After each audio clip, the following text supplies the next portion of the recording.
दंडोत प्रणाम.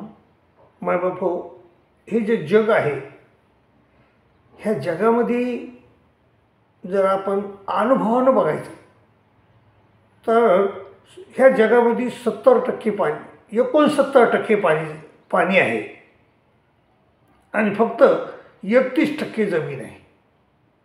तर ह्या 69% पाण्यामध्ये मनुष्य देहाखालील देहधारी जीव राहतात आणि त्याला शास्त्रामध्ये नरक योन्या म्हणलेले. त्या जीवाला ज्या योन्या भेटल्यात 184 योन्यापैकी एकच योनी अशी आहे की ती मनुष्य योनी आणि बाकीच्या ज्या योन्या आहेत 83,99,999 योन्या त्या नरक योन्या आहेत. तिथं फक्त माणसाला दुःखच भोगायचे. तर ह्या नरक योन्यामध्ये लोक त्या 69% जमिनी पाण्यामध्ये राहतात. आता विषय राहिला 31% जमिनीचा. तर त्या 31% जमिनीमध्ये देखील तुम्ही जर पाहिलं तर 99% जीव नरक योनीमध्ये आहे, म्हणजे मनुष्य देहाखालील योनीमध्ये आहे. तर आणि फक्त 1% जीव ह्या मनुष्य देहात आहे. मग आणि ते मनुष्य देहामधले जे जीव आहेत ते जीव संसारात आलेले आहेत. ह्या संसारात आलेले. तर ह्या संसारात आल्यानंतर ह्या जीवाला काय करायचं आहे, आपण आलोत कशाला इथं याचा विचार करायचा आहे. आपण इथे आलोत कशाला आणि आहार भय निद्रा मैथून तर सगळे जीवनाला आहे ना. तुम्हाला उद्या कुत्रं आहार खात नाही का? हो. तो भय नाही का त्याला? आहार भय निद्रा नाही का? आहे. मैथून करत नाही का? ते करतंय. मग आहार भय निद्रा मैथून ह्या गरजा तर सगळ्याच होण्याच्या आहेत. मग इथं मनुष्य देहामध्ये आल्यावर नंतर आपण विचार करायचा आहे की त्या तर गरजा तर सगळ्याच्या होण्यामध्ये आहेत. पण इथं आपल्याला परमेश्वरानं बुद्धी दिलेली आहे आणि हे जी मनुष्य देह दिलेला आहे हा एक तुम्हाला संधी दिलेली. ह्या 184 येवण्याच्या दुःखातून सुटून जाऊन परमेश्वर प्राप्ती करून घेण्याची इथं तुम्हाला संधी दिलेली आहे.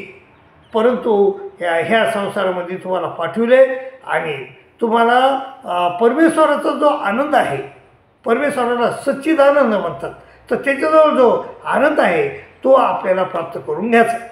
तर तो करून घेण्यासाठी आपल्याला परमेश्वरानं आपली नियुक्ती केली आणि आपल्याला इथं पाठवलेलं आहे. आणि ही संधी जर गेली तर आपल्याला त्या 83,99,999 योनीची प्राप्ती होऊ शकते. आणि पुन्हा हा मनुष्य देह केव्हा भेटत याची काही गॅरंटी नाही.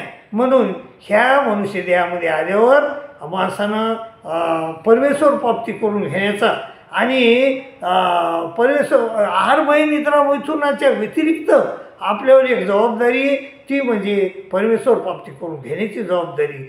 त्या जबाबदारीला अनुसरून त्या जबाबदारीला डोळ्यापुढं ठेवून आपण आपल्या संसारात वावरलं पाहिजे. आपण कर्तव्य केले पाहिजे आणि परमेश्वराचं जे चिंतन आहे ते अतिशय सोपं आणि परमेश्वराचं चिंतन सोपं आणि फ्रीमध्ये आहे, विनामूल्य आहे.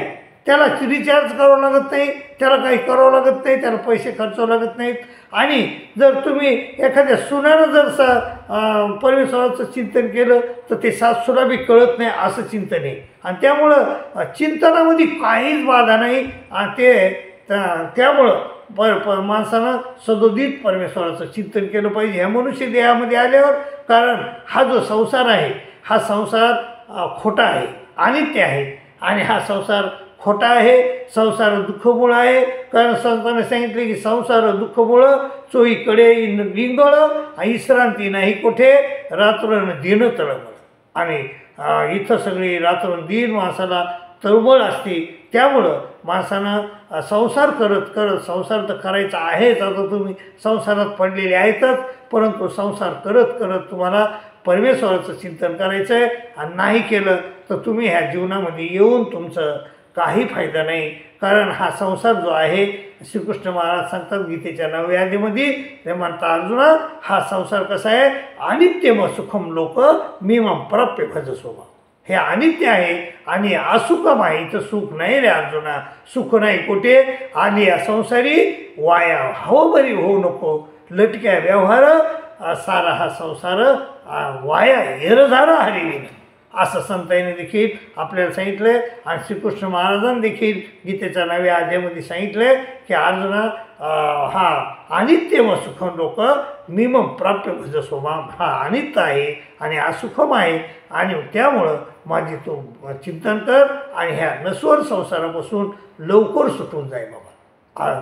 त्यामुळं मायबाप आपल्याला याच्यामध्ये आल्यानंतर आपल्याला संसार तर करायचा आहे, पण संसार करत करत आपल्याला परमेश्वराचं चिंतन करायचं आहे आणि ह्या लक्ष्य 84 योजनेतून सुटून जायचं आहे. आपण तसा प्रयत्न करायला अशी अपेक्षा करतो आणि तुमच्या पाया पडून विनंती करतो की हा जो नरदेह मिळालेला आहे, तर हा नरदेहाचा जो संधी आहे, आता हा जो चान्स आहे, हा फुकट घालू नका मायबाप. परमेश्वर चिंतन करा आणि परमेश्वराचा आनंद प्राप्त करून घेण्याचा प्रयत्न करा. दंडोत प्रणाम, दंडोत प्रणाम, दंडोत.